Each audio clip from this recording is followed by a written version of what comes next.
am going to share with you the easiest way that I've found to make bacon. If you stay till the end of the video, I will also be sharing my tips for how to buy the best bacon and what to do with the bacon grease when you are finished cooking it. A couple of years ago, I found out an easier way to make bacon than I had been making it. We're going to actually make it in the oven instead of on the stovetop.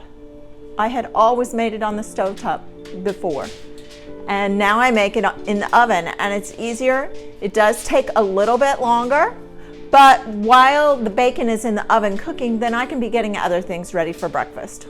I use a sheet pan, and if you don't have a sheet pan about this size, I recommend getting one because I use mine almost every day for one thing or another. A sheet pan is a great tool to have. Then I use a piece of foil, and I'm not sure, do you put the shiny side next to the food, or do you put the dull side next to the food? Tell me in the comments what you think. I always used the shiny side away from the food. Always, always, that was my rule. And this morning I decided to Google it. It doesn't matter. It doesn't matter. So if you're out there thinking, oh my gosh, I've been doing it wrong all this time. No, you haven't. It doesn't matter. You could do shiny side or dull side. I'm gonna do it the way I've always done it. Just because it doesn't matter. So, then you put the bacon on.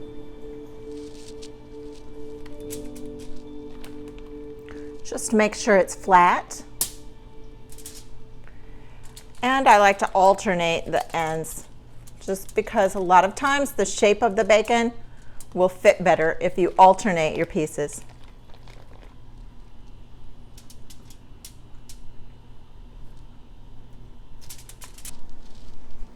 I start with a cold oven. We'll set the oven for 385 for 25 minutes. Then I'm going to put my bacon in while the oven's still cold. And now that gives us time to get some other things ready for breakfast. Now, while the bacon is in the oven, I have time if I want to start some potatoes, cook some eggs, anything I want to make for breakfast, I can be getting that ready to go. Today, I think we're just going to have bacon and biscuits, so I'm going to work on getting my biscuits.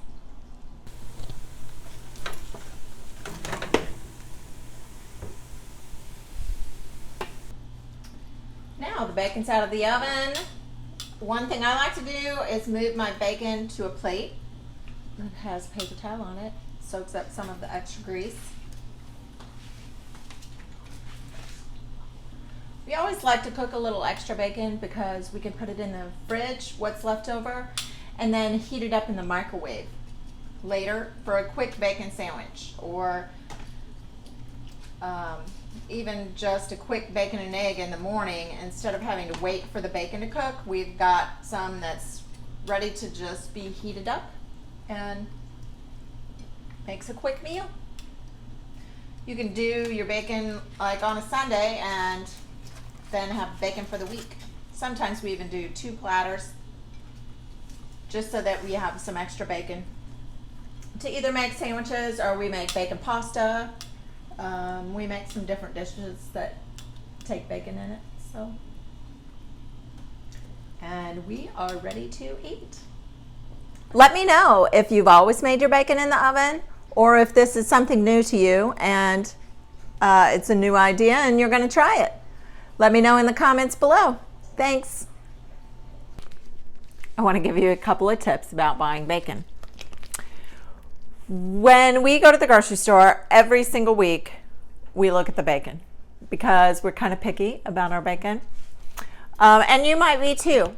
We like our bacon to have a lot of lean meat in it. Some people like more fat in their bacon. So depending on what you like, then that's what you're going to look for. But I'm going to show you a few tricks about the grocery store. Like I said, first of all, check every week while you're at the grocery store. we go over and we pick up the packages. We always buy the thick slice bacon for everything we cook. We use the thick slice. Then we look at the ends of it. And as you see here, there's a lot of meat here. There's a little fat. Of course, you want some fat, but there's a lot of lean meat there. And then we look at the other side. And you can see this pack too is a lot of lean meat. There's some fat through there.